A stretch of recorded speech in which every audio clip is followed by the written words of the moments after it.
The sun had not yet risen on the morning of November the 20th, 1980. Deep beneath the surface of southern Louisiana, the Jefferson Island salt mine was already alive with activity. Electric lights cast long shadows across vast salt chambers carved into the earth, their white walls damp, reflective and silent except for the steady hum of machinery. For the men working underground, it was an ordinary shift. Junius Gaddison, the mine's master electrician, had been underground countless times before. He knew the tunnels by memory. He knew the sounds of the mine, what was normal, what was not. That morning he was working at the 1,300-foot level, gathering electrical supplies from a storage room carved directly into solid salt. Then he heard something that made him stop. It was a dull, hollow sound, echoing faintly through the tunnel. Not drilling, not machinery. Something deeper, something wrong. He paused, listening. A second sound followed, then another. Miners learn quickly that underground, sound is information, and this was not information he liked. Before he could react, he noticed movement along the floor.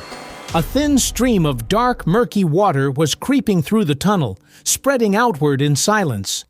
Water did not belong there. As he watched, the stream grew stronger.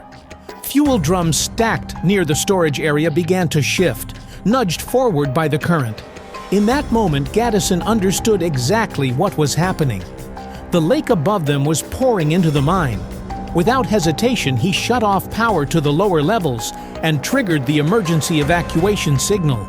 Across miles of tunnels, warning lights flashed. Sirens echoed through the mine. Every man underground now knew one thing: they had to get out immediately. While miners rushed toward the mine's only elevator shaft, something even more catastrophic was unfolding above them. For decades, Lake Peigneur had been an unremarkable body of water. Located near New Iberia, Louisiana, it covered roughly 1,300 acres and was barely 10 feet deep at its deepest point. It was a freshwater lake, popular with fishermen and boaters. Calm, shallow, ordinary. Few people who stood on its surface ever considered what lay beneath. Directly below the lake sat the Jefferson Island Salt Dome, one of several massive underground salt formations in the region. Over millions of years, geological pressure had pushed these domes upward, creating isolated hills and subsurface mountains of nearly pure salt. In 1919, that salt attracted industry. The Diamond Crystal Salt Company began mining operations beneath Lake Peigneur, carving enormous chambers using the room and pillar method. Massive pillars of salt were left in place to support the ceiling, while rooms nearly 100 feet wide and 80 feet tall stretched outward in every direction. Over time, the mine expanded into a sprawling underground network. Some tunnels reached depths of more than 1,500 feet. Hundreds of men worked there. The operation ran day and night. For decades, it was considered stable, but salt domes attract more than miners. The same geological structures that trap salt also trap oil. Petroleum reservoirs often form along the edges of salt domes, and by the late 20th century, energy companies had turned their attention to Lake Peigneur. In 1980, Texaco secured permission to drill an exploratory oil well directly on the lake. A floating drilling platform was positioned above the site, operated by Wilson Brothers Drilling. According to surveys, the well was safely clear of the salt mine below. At least, that was the assumption. In the early hours of November 20th, Texaco's drill bit became stuck at a depth of 1,228 feet.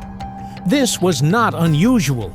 Crews attempted standard procedures to free it, rotating the pipe, applying pressure, adjusting torque. Then the sounds began. Faint popping noises echoed up the drill column.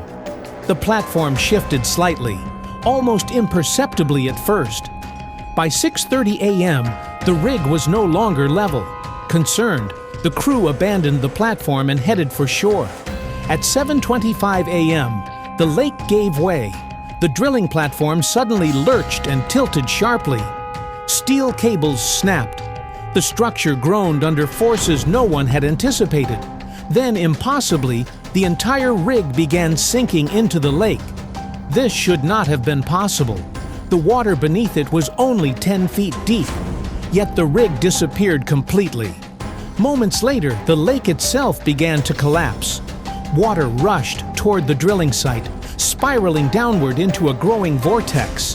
What began as a disturbance quickly transformed into a massive whirlpool, powerful enough to pull nearby barges toward its center.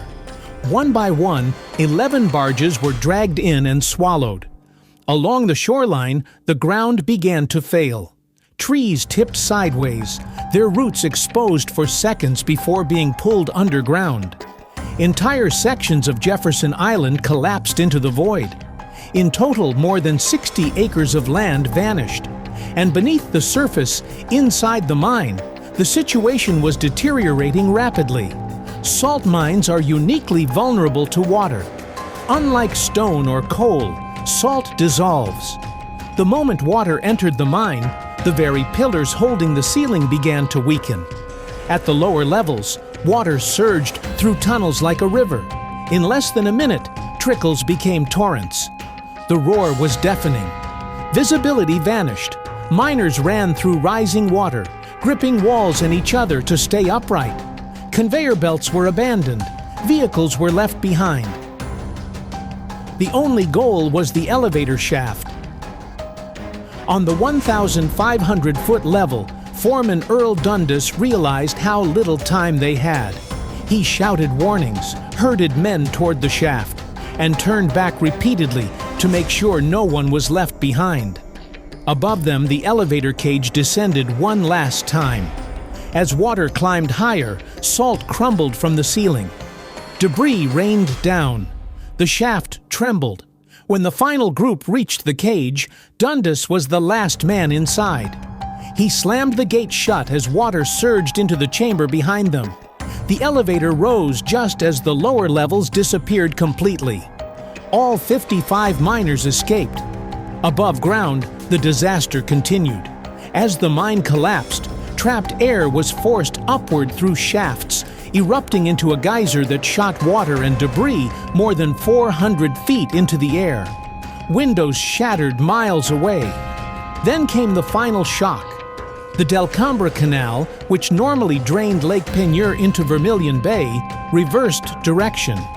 Salt water from the Gulf of Mexico rushed inland, forming a waterfall nearly 50 feet high as it poured into the newly formed sinkhole. For 2 days, the Gulf refilled the lake.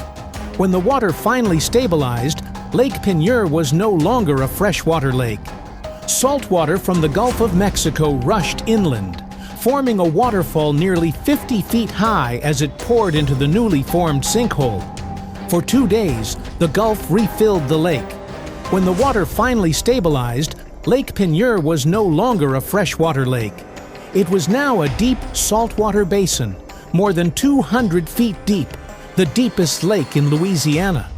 Its ecosystem was destroyed. The mine beneath it was gone forever. Investigators later confirmed the cause.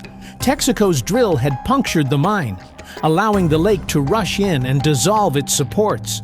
But responsibility could not be conclusively assigned. Maps may have been wrong. Coordinates may have been miscalculated. The physical evidence had vanished. Settlements followed. Texaco and its contractors paid tens of millions of dollars in damages. The mine closed permanently. Yet one fact stands above all others. Despite one of the most violent industrial disasters in American history, not a single life was lost. The lake that vanished into the earth remains today, deeper, saltier, and permanently changed. Beneath it lies a collapsed mine, sealed away by water and time. Beneath it lies a collapsed mine, sealed away by water and time. And above it, a reminder that even familiar landscapes can hide forces capable of rewriting them in minutes. And above it, a reminder that even familiar landscapes can hide forces capable of rewriting them in minutes.